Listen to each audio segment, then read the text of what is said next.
grew up in the veld, the bush. I had parents that loved nature and nurtured that. An only child, so spoiled rotten, and just knew that was the only way to go. I've always cared about nature, I've always cared about animals, sometimes more than people, but knew that conservation was the way to go.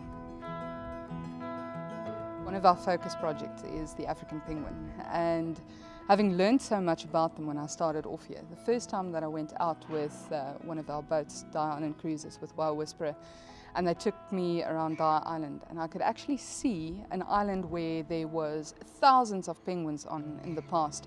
You could only see a handful of African penguin, being such an iconic creature, and seeing so few of them out there, that really touched me, and I think that's been a driving force to really buy into and support whatever we can from a conservation perspective with that species.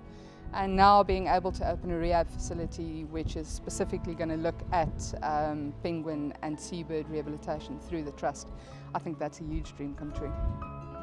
You say that sometimes you've loved animals more than people. Why should others be more like that as well?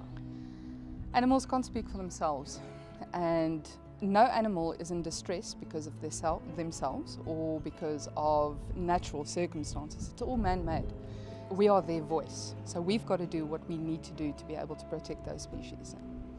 Great white sharks, penguins, seals, dolphins, whales, what we refer to as the marine big five. 5 species that have all suffered under the hand of man, and species that we need to look after.